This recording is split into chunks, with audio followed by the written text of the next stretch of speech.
Première période de questions. Alors, est-ce qu'on a des questions? Oui. Oui, alors, s'il vous plaît, vous vous présentez.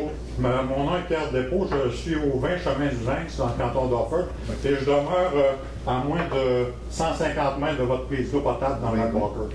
C'est pour cette raison-là que je suis venu vous voir aujourd'hui parce que Magog, la ville de Magog et la ville de Sherbrooke entendent protéger le lac Magog pour les prises d'eau potable que dans le lac Magog en mettant en œuvre son tout premier plan de protection des sources d'eau potable.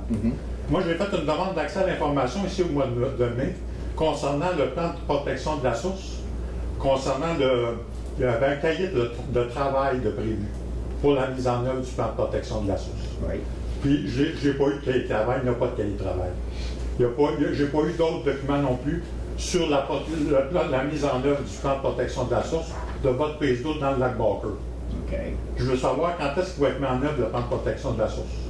Pour l'instant, il est encore en travail. C'est M. Denis Roy qui travaille là-dessus, docteur, qui s'occupe des eaux et des eaux. Et il est sur le dossier. Il remplace Jean-Yves Bullier? Oui, exactement. C'est M. Bullier qui était là auparavant, mais M. Bullier ne l'avait pas avancé, semble-t-il, autant qu'on l'aurait espéré. Puis le cahier de travail, est-ce qu'il va être complété? Pour l'instant, je peux vous dire que ça en est des travaux. Ça, on peut vérifier. On va vous donner que l'information que c'est que ça en est rendu. Parce que je ne peux pas vous en dire plus pour tout de suite. Je sais qu'il travaille dessus, et où, dans quel stade il est rendu actuellement, tout ça, je ne peux pas vous dire. Il faut aussi préciser que quand c'est une demande d'accès à l'information, c'est la responsable de l'accès à l'information qui traite la demande. Et elle regarde votre demande en fonction de la loi. Qu'est-ce qu'elle doit et qu'est-ce qu'elle peut donner. Et si a été décidé, dans le fond, que ça n'avait pas été transmis, c'est parce qu'elle avait des raisons, que ça faisait partie des exceptions de la loi, qu'on n'avait pas à transmettre l'information. Ça n'a pas été décaviardé.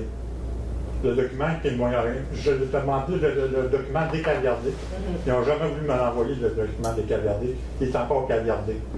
Mais c'est une information confidentielle, fort probablement, c'est pour ça que c'est pas décaviardé. Mais à Sherbrooke, les autres, par Magog, c'est pas caviardé.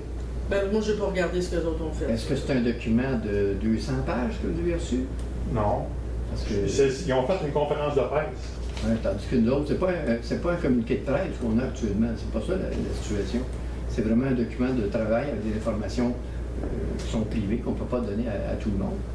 Et c'est là-dessus, s'il y a un résumé qui est à faire, qui va être à établir, ben on verra à ce moment-là. On va vérifier avec le monsieur. Il y a des panneaux qui ont été installés dans le chemin du Chevreuil, mais sur le bord du lac Walker, à l'aire de protection immédiate. Mais au chemin Renard, il n'a jamais été installé de panneau. OK. Là, vous dites, où est-ce qu'il y en a? Ça, c'est le chemin du Chevreuil, ça, c'est juste avant le chemin du Coyote. C'est juste à la limite de l'aire de protection immédiate ici. Le chemin du Chevreuil. Il y a un panneau qui a été posé. À un moment donné, il était parti le panneau. Quelqu'un était parti avec, ils l'ont rien installé. Mais au chemin du Renard, là, l'autre extrémité, il n'y a pas de panneau qui a été installé au chemin du Renard. OK. On va vérifier ça. On va prendre les informations, mon cher monsieur. D'autres questions? Merci. D'accord.